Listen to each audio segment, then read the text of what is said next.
how much of one's life is a result of their past karma? Are the injustices and unfairnesses that one faces in one's life a result of their past karma? If so, do you accept these injustices and find solace in the fact that, okay, the karma is being cleared, even though it might seem detrimental to our lives in so many ways?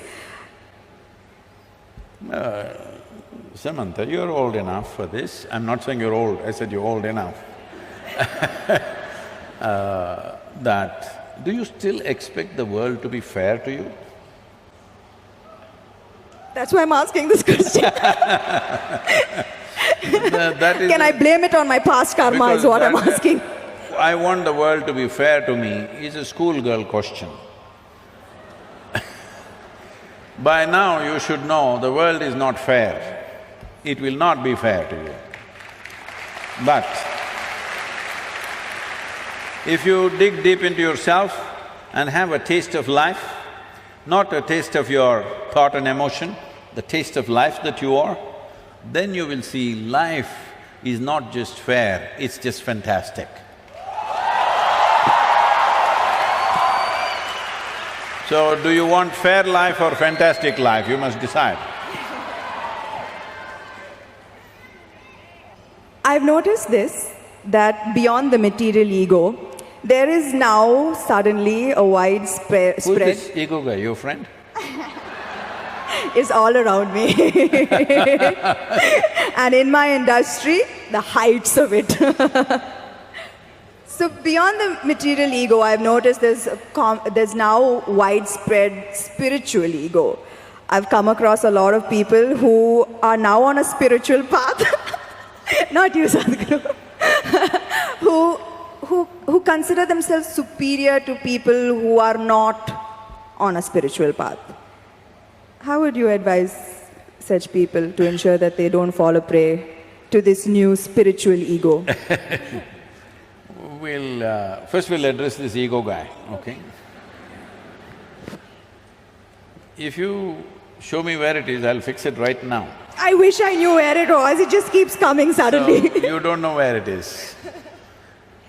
The thing is just this, say at certain moments, as a person, as a woman, you are a beautiful person, wonderful person, I mean. I'm sorry, I didn't say only at certain times you're beautiful, you're always beautiful, but certain times you're wonderful, all right? Certain moments maybe you're nasty, possible. So whenever you're nasty, you say, it's my ego. Why don't you say, it's me, I'm sometimes wonderful, sometimes nasty. If you see this, naturally nastiness will go down. But if you say, whenever you're nasty, Mr. Ego does this, and you don't know where he is, you don't know his address or ID, nor do you know his phone number, so how do you fix this guy? So everybody has this going in their life, because this is spiritual jargon without being spiritual is all over the place, particularly in India. Because we have, 15, 20,000 years of spiritual history, so we know all the words. We know what Atma, Paramatma, this one, that one, Ahankara, everything we know, words only.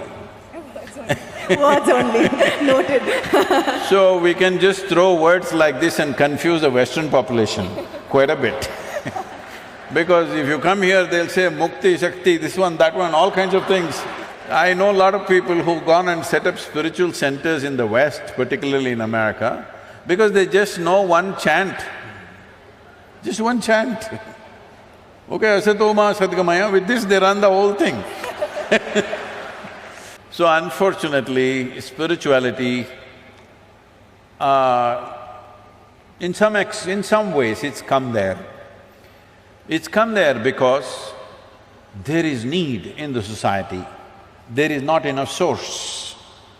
Because of that, people are manufacturing this here and there. This happened, a few years ago, 16 years ago. And I was in United States, and then somebody in the office, our office, told me, Sadhguru, did you know every day 100,000 people are typing out the word spiritual? I said, is that so? Type it out and see what comes out. Are we even there in the picture? They typed out spirituality. First thing that comes up is a spa in Mexico. You've been there.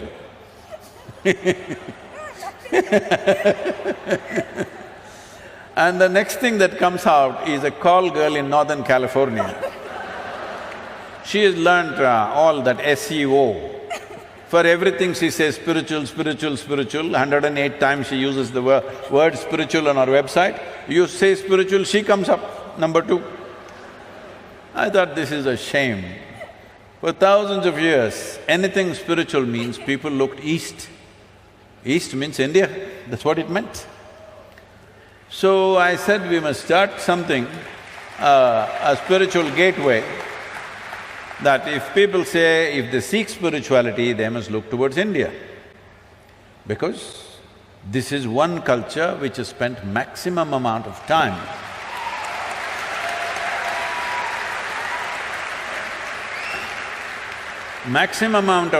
exploring human consciousness and the mechanics of what a human being is, how this functions on the surface and its very core. How does this function? What can we do about it? This has been explored. I'm not saying this out of my Indian origin, I'm saying this after looking at the world closely, that nowhere else has it been looked at like this. So, I said, we must start a spiritual gateway, India, the spiritual gateway. I must tell you this, till about 15 years ago, I had not met a single guru in this country. I just did not meet, I was just busy doing my own work. I never thought I had to go and look for somebody, I had never been to any other ashram anywhere. And then I thought, okay, let me make an attempt, then I started making phone calls. They all received my call pretty well, and then I started visiting some people and started putting together. We had one meeting with 125 gurus. We made this thing that nobody talks about their philosophy. You keep your philosophy, this is just a meeting. This is just about how to enhance your ashram or your yoga center, whatever you have, how to enhance the quality. We will teach you management, we will teach you branding, we will teach you how to make a website, we will teach you how to present yourself to international community. Your philosophy, we don't touch, you don't touch mine, I don't touch yours. You do your own thing. Because that is the beauty of this culture, that it can exist in hundreds of forms, thousands of forms, and it's okay with us.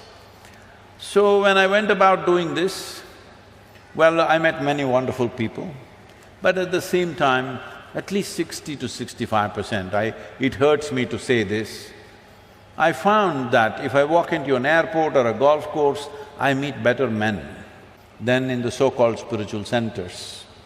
Because it's full of jargon, no heart, no depth, no profoundness, simply one chant, one nonsense, one philosophy that they read somewhere. It's going on like this. This needs to change. So to bring this profoundness to people, as people get closer to me, I get harder and harder and harder. Those who are very close to me, I am bloody cruel.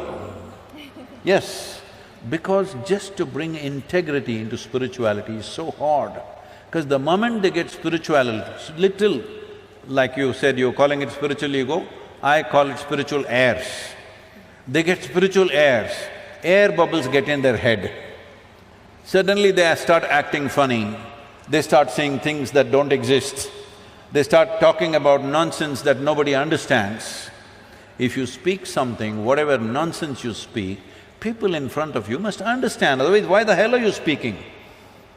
Because the purpose of speech is to make somebody understand what you're saying. No, if I say something that you don't understand, I become big, you become small. This is rubbish. This is going on for too long.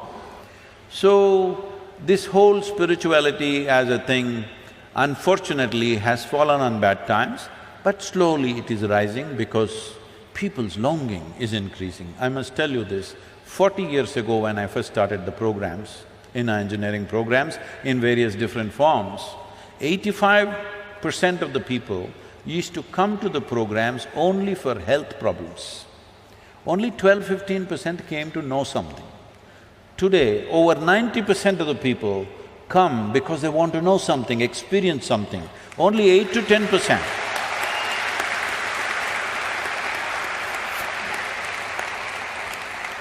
Only 8 to 10% are coming for health issues, which is a significant change in human consciousness. About this ego business, this is one thing we must settle. See, within you, is there only one person or two? I think one. You think one? I'm going to go with one. One. That means you're an individual.